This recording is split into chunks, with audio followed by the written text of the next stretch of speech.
첫술에 배부를 수는 없는 것이고요. 파국을 막기 위한 중재를 하겠다라고 제가 말씀드린 것이고, 그런 중재가 꼭 필요하다는 간절한 호소를 제가 교수님들로부터 들은 것이기 때문에, 돈을 풀면 물가가 오를 것 같습니까? 내릴 것 같습니까? 물가로 인한 고통을 해소하기 위해서 오히려 물가를 상승시킨다? 지금 징역형이 거의 확정되기 직전인 분이잖아요. 저는 정치를 그렇게 범죄자가 사법 시스템에 사적 보복하는 수단으로 쓰는 것에 대해서 좀 황당하다는 생각을 합니다.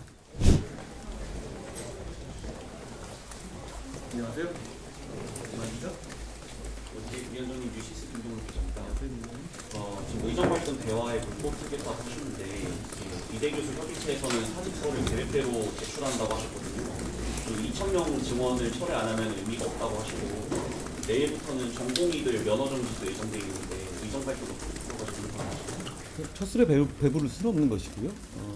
국민 건강이 대단히 중요한 것이고, 거기다 파국을 막기 위한 중재를 하겠다라고 제가 말씀드린 것이고, 그런 중재가 꼭 필요하다는 간절한 호소를 제가 이 교수님들로부터 들은 것이기 때문에 앞으로 지켜봐 주십시오. 어떻게 한 번에 모든 게 다 끝나겠습니까? 그리고 그분들도 그동안의 입장이 있을 것 아닙니까? 저는 여러 가지 또 게다가 어느 한 단체가 아니라 굉장히 다양한 단체들이 있잖아요. 의사 선생님들께서. 그렇다면 저희는 좀 시간이 필요하고 그런 면이 있다고 생각합니다. 그리고 어떤 그런 행정처분이나 이런 부분에 대해서 유연하게 해야 된다는 그분들의 어떤 간곡한 요청이 있었고, 그 부분에 대해서 제가 충분히 그건 감안해야 한다라는 의견을 이 정부에 전달했고 정부에서 그걸 받아들였기 때문에 또 새로운 시작점이 될 수 있다고 저는 생각합니다. 동아일 위원장님께서 저출산 추가 대책 발표 주셨는데 이게 민주당이 25만 원 한국인에서 비슷하다는 지적을 알고 있는데 어떤 점이 좀 다른지 지원 발행도 어떻게 하실 것인지 좀 궁금합니다. 앞에 좀 정치라는 것은 희소한 가치를 권위적으로 배분하는 거잖아요. 우선순위의 문제입니다. 그런 차원에서 보셔야 되고요. 민주당의 이재명 대표의 25만 원 문제는 저는 이렇게 한마디로 딱 물어보고 싶습니다. 물가로 고통받는, 물가 상승으로 높은 물가로 인해서 고통받는 이 분들을 돕기 위해서 돈을 푼다는 거잖아요. 그렇죠? 그런데 돈을 풀면 물가가 오를 것 같습니까? 내릴 것 같습니까? 아주 단순한 계산인데, 물가를 잡기 위해서, 물가로 인한 고통을 해소하기 위해서 오히려 물가를 상승시킨다? 그건 책임 있는 정치가 내놓을 수 있는 대책이라고 볼 수 없습니다. 저희가 오늘 제가 말씀드린 대책들을 봐주시죠. 그 대책들은 지금 소득 기준, 그러니까 그 소득 기준이라는, 제가 아까 말씀드렸다시피 소득 기준이라는 어떤 그런 한계 때문에 실제로 이 결혼 생활과 출산을 하고 싶어 하시는 분들이 그걸 미루는 그런 요소로 작용하고 있는 현실이 있잖아요. 그리고 그 부분은 사회적으로 굉장히 해결할 부분이고, 게다가 어떤 돈 풀기의 문제가 아니라 특정한 어떤 그런 타겟으로 해서 어떤 사회의 문제점을 해결하기 위한 방식이죠. 그리고 세 자녀로 되어 있던 다자녀 기준을 두 자녀로 낮춘다. 동의하지 않으십니까? 지금 서울의 경우에 0.55까지 나왔는데 다자녀의 기준 이럴 경우에 두 자녀까지로 봐서 그 부분에 대한 지원을 해야 된다는 점에 저는 많은 분들이, 상식적인 분들이 동의할 거라고 생각합니다. 어떤 재원을 사용할 때의 문제는 그걸 사용했었을 때 과연 어떤 효과가 있을 수 있는가, 부작용은 뭐가 있는가를 봐야 되겠죠. 25만 원 주는 건 물가를 올릴 겁니다. 더 사람들을 고통받게 할 겁니다. 그렇기 때문에 이 제안은 전 문제 있는 대책이라고 생각하고, 저희가 말하는 어떤 인구 감소에 대비하는 대책들에 대해서는 저는 상당 부분 많은 상식 있는 분들이 공감하실 거라고 생각해요. 위원장님 마이크를 많이 주셔야 안녕하세요.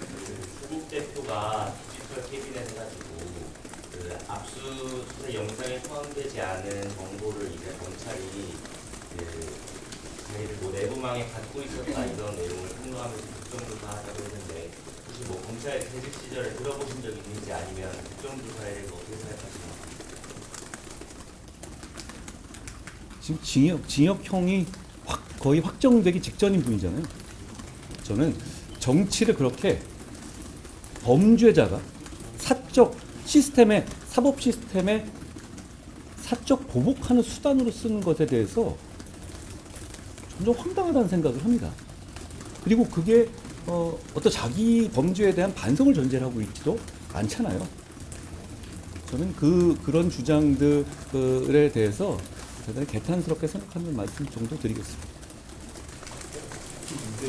한국일보 나강현입니다. 방금 의정 갈등 관련해서 말씀해 주셨는데 사실 그 가장 첨예한 어떤 대척점이 그 2,000명이라는 숫자에 관련한 거잖아요. 그래서 의정 갈등 해소를 위해서 정부가 의대 중원 규모를 2,000명에서 조절할 필요성도 있다고 보시는지 이렇게 말씀드리겠습니다. 지금 정부가 이 상황을 계속 주도해 왔고 정부가 해온 방향성이라든가 이런 것 부분에 대해서는 많은 국민들이 동의하고 계시다고 생각합니다. 그렇지만 어떤 파국이 왔었을 경우에 국민 건강에 미칠 수 있는 영향을 제가 우려하는 것이고요. 중요한 건 대화의 장이 만들어지고 건설적인 대화가 시작되는 겁니다. 지금까지 그 부분이 부족했던 것이고 그 부분을 중재하겠다는 것이 저의 임무고 여기서 제가 어떤 방향성을 제시하는 것은 오히려 저는 혼란을 가져올 거라고 생각해요. 저는 이 문제에 있어서 건설적인 대화의 중재자로서 그리고 그 문제를 조정할 수 있는 사람으로서 정치 역할을 하겠다는 말씀을 드립니다. 위원장님, OBS 황다임이십니다. 안녕하세요. 국민의힘 총선까지 남은 기간 동안 그 민생 행보에 더 주력한다는 계획이라고 보면 될지 궁금한데. 정치는 민생입니다. 당연한 말씀이고 그리고 이재명 대표나 조국 대표 같은 범죄에 연루된 분들을 심판하는 문제도 사실 민생을 위한 겁니다. 그런 분들이 권력을 잡았을 때 사적 복수나 자기 방탄을 위한 도구로 권력을 행사하게 되면 어차피 권력이 할 수 있는 우선순위라는 것은 한정되어 있기 때문에 그게 우선순위가 되면 민생은 뒷전으로 밀릴 수밖에 없습니다. 서로 이게 동전의 양면 같은 것이거든요. 그렇지만 오늘 제가 말씀드린 것처럼 이 인구절벽을 해소하기 위한 중요한 정책들 사실 소득 기준 없앤다는 것을 잘 실감하실지 모르지만 이거 굉장히 큰 차이가 있을 겁니다. 그렇기 때문에 아까 장서정 위원이 말씀드린 것처럼 반응이 있는 것이라고 생각하고요. 그리고 금투세 폐지 같은 것도요. 저는 여러 가지 철학이 담긴 그리고 사회를 보는 시각이 담긴 개혁이라고 생각합니다. 그런 부분에 대해서 어떤 이 접점을 가지고 토론하고 대화해야 되는데 지금 저쪽 얘기는 무조건 정권 심판만 계속 반복하고 있잖아요. 모든 걸 가리고 있고요. 그럼 우리의 민생은 이 민생 대책들을 제대로 현실에서 실천하기 위해서는 저런 심판론에 맞서야 되는 것이고 정말 심판받아야 될 사람들은 이재명 조국이라는 것을 알려야 하는 겁니다. 왜냐하면 국민들께서 많이 망각하시고 잊어버리고 계시거든요. 이재명이라는 사람이 어떤 범죄에 연루됐고 어떤 증거들이 나오고 어떤 수사가 되고 있는 사람인지 조국이라는 사람이 어떤 범죄를 저질러서 어떤 형량을 받고 어떤 상황에 있는지 이런 부분에 대해서 사실 알고는 계시더라도 그 부분을 자꾸 잊어버리시는 경우가 많이 있을 수밖에 없어요. 그러니까 그 부분을 저희가 명확하게 말씀드리고 정말 이런 범죄자들에게 나라의 운명을 맡기고 국가 권력을 맡길 것인지 생각해봐달라고 저희는 말씀드려야죠. 그리고 그게 민생입니다. 왜냐하면 이분들이 그렇게 권력을 장악해버리게 되면 지금 우리가 말씀드리는 민생이라는 것은 이분들이 어떤 사리사욕으로서의 자기 방어를 위하고 그리고 사적 복수로서 시스템을 망가뜨리는 것에 후순위로 밀리게 될 것이에요. 그러면 이게 민생하고 좀 관련 없는 것이라고 생각하지 않습니다. 네, 여기까지 하고 다음 일정에서 뵙겠습니다. 오랜만에 왔습니다. 어디 있어요? 네, 안녕하세요. 민생 관련해서 이재명 대표가 지금 유세 현장을 또 많이 강조하고 계시는 게 지금 이제 아까도 유니스프가 잠깐 말씀하셨지만 중국과 북한에 대한 이제 강경 일변도의 외교 때문에 이제 경제적인 리스크가 점점 커지고 있다라고 주장을 하고 계시는데 이거에 대해서는 어떻게 조금 수용할 부분이 있다고 여기시는지. 지금 대한민국이 중국에 대해서 강경 일변도의 외교 정책을 펴고 있다고 생각하시나요? 전혀 그렇지 않죠. 저는 어떤 부분에 대해서 강경 일변도를 하고 저희는 국익과 국제 정세 그리고 우리의 발전과 우리 시민의 이익을 위해서 필요한 명분 있는 외교 정책을 하는 겁니다. 오히려 지난 문재인 정부와 이재명 대표가 너무 굴종적인 중국 편향적인 정책을 펴왔어요. 그 명확한 이 사례들이 계속 이어지고 있지 않습니까? 그런 과정에서 한미 관계가 사실상 붕괴 단계까지 이르렀죠. 그러면 우리가 지금 블록화되는 경제 정치 이 상황에서 여러분 세상이 바뀌었잖아요. 사실 10여 년 전, 20년 전만 가더라도 자본의 국적이 어딘지, 기업의 국적이 어딘지가 실질적으로 이렇게 중요해지는 세상이 올 거라고 사람들이 생각하지 못했잖아요. 지금 그런 세상이 됐죠. 블록화돼가지고. 그러면 우리는 한미 관계를 통해서 얻을 수 있는 여러 가지 발전적인 관계들이 있습니다. 그리고 한중 관계도 소홀히 하겠다는 것이 아니에요. 그런데 문제는 지금 어떤 정치적인 의도로 너무 이 친중 내지는 불종적인 그 관계를 맺다 보니 이 부분이 붕괴된 면이 있었던 것이에요. 이 부분을 다시 회복시키는 것이 필요하다는 것이 저희 생각이고, 그리고 그 과정에서 아직까지도 이재명 대표나 민주당이 갖고 있는 어떤 그 중국 일변도, 그리고 중국에 대해서 불종적인 태도, 이 부분이 극복되어야 한다고 말씀드리는 겁니다. 중국에서 강경 일변도, 저희가 강경 일변도 취하는 것이 없죠. 지금 상황에서 중국은 중요한 파트너입니다. 그렇지만 어떤 그 편중된 정책이라든가 이런 것이 나와서는 안 되고, 그리고 외교 정책은 상호주의에 기반해야 하는 겁니다. 대한민국 그럴 만한 나라가 됐고, 그리고 그게 어떤 대한민국으로서의 명분이나 자존심을 세우는 문제가 아니라 그게 지금의 국제관계에서 대한민국과 국민들의 실제적인 이익에 도움이 되는 방향이기도 합니다. 그 점을 말씀드립니다. 위원장님, 아까 김경률 비대위원께서 그 천안갑 문진석 후보라든지 민주당 후보들의 갭투기 의혹을 말씀 주셨는데요. 이런 갭투기 의혹이 있는 분들이 국회로 진출하시는 거에 대해 좀 어떻게 보십니까? 저는 그 말씀을 드리겠습니다. 김기표 후보의 경우에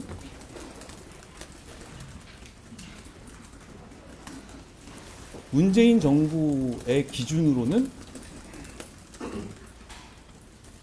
청와대 비서관을 할 수 없다는 여론과, 그리고 스스로 그 정권의 판단에 의해서 단기간에 사퇴했죠.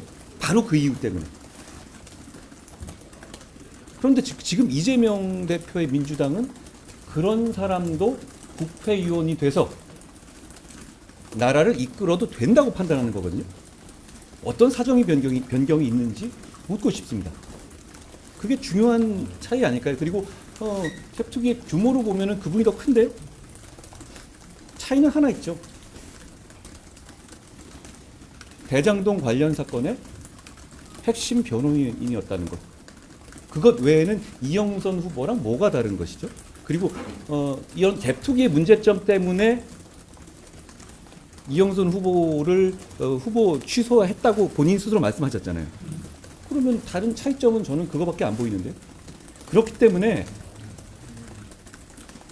지금 이재명 대표가 공적인 어떤 권한을 사적인 관계에 따라서 마구 남용하고 있다는 얘기가 나오는 겁니다. 안녕하세요. 좀 전에 말씀하실 때 국민들이 조국께서 이재명 대표의 범죄에 연루되어 있는 망각하고 있는 것 같다 이렇게 말씀하셨는데 이번 주에 박근혜 전 대통령 만나러 가신 거잖아요. 근데 처음에도 참여를 하셨고 박근혜 전 대통령 수사에서 이제 유죄 확정까지 받으셨는데 이번에 만나기로 하신 거 관련해서 같은 비판을 똑같이 받으실 수 있을 것 같거든요. 혹시 수사하실 때와 입장이 바뀌신 게 있는 건지. CBS 서민선 기자님이시죠? 또 그런 류의 질문을 하시는데요. 일단 사면 받은 것이고 내용은 다 알고 계시잖아요. 그리고 그거는 정치적인 어떤 그런 말씀을 드리는 것이고, 지금 박근혜 대통령께서 이재명 대표나 조국 대표처럼 권력을 장악하겠다고 하고 계신가요? 그렇게 보시나요? 그런 취지가 전혀 아니죠. 저는 이명박 전 대통령님도 찾아가 뵐 계획입니다. 정치인으로서 전직 대통령을 찾아가 뵙는 것은 이상한 일이 아니죠. 그건 전혀 다른 얘기라는 것을 전 다 이해하실 것 같은데요. 지금 박 전 대통령님께서 조국이나 이재명처럼 제1당이 되고 이 나라를 장악하겠다고 말씀하고 계시나요? 그렇지 않잖아요. 그럼 그게 어떻게 비교가 되죠? 그럼 비판이 있을 수 있다고 말씀하셨는데 그냥 서 기자님의 비판 아닙니까? 전 그렇게 보이는데요. 또 다른 말씀 있으신가요? 네, 어디시죠? 안녕하세요. 잘 안 들렸어요. 인생 폭력도 그렇고 여야 모두 이제 현실적으로 저출생 대책 같은 경우는 재원만이 좀 문제일 것 같은데 아까 그 질문이 나왔지만 말씀 안 주셔서 어떻게 맞아야 될지 문제가 있었나요? 자, 지금 이 문제는 기준의 변경을 말하는 거잖아요. 그럼 기준의 변경을 말하는 것이고 어떤 25만 원 13조를 만들자 그런 식의 추정을 의미하는 건 아닙니다. 그렇죠? 그리고 이 문제는 갑자기 이게 돈을 봉투에 넣어서 주겠다 이런 문제가 아니라 이건 단계적으로 결정해서 규정을 바꾸면 되는 문제입니다. 그리고 이런 정도의 정책 결정은 대단히 많이 있어 왔어요. 그리고 우선 선택의 문제잖아요. 지금 인구 절벽의 중요성. 그러니까 이게 돈을 많이 쓰는 것 자체를 국민들이 반대하시는 게 아니라 그 돈을 쓰는 취지가 과연 장기적으로 국가에 도움이 되느냐. 그리고 그게 혜택이 정말 돌아가야 될 만한 사람한테 돌아가느냐가 중요하지 않겠습니까? 저는 그 점을 먼저 봐주셔야 한다고 생각해요. 그 점에 있어서 저희가 말한 그런 대책들은 기자님 보시기에도 충분히 이거는 타당성이 있지 않습니까? 지금의 상황을 감안하면. 그렇지만 지금 선거 코앞에 남겨놓고 25만 원 돌릴게 라고 하는 것과 이걸 같은 기회에 놓을 수가 있겠습니까? 전혀 다른 얘기라고 생각합니다. 저희는 이 부분에서 고민을 많이 했고, 그리고 저희도 2자녀, 3자녀를 해서 어떤 정도의 재원이 그 부분을 고민을 많이 했어요. 그런데 지금 아까 저희가 보는 0.55까지 떨어진 상황에서는 이건 우선순위에 둬야 한다고 생각합니다. 그래야 이 나라가 지속 가능해지는 거거든요. 그렇지만 물가를 잡고 물가 때문에 돈을 풀겠다? 이거는 그 말 자체가 형용모순이잖아요. 그런 식의 정책에 대해서는 비교할 수 있는 문제가 아니라고 저는 생각합니다.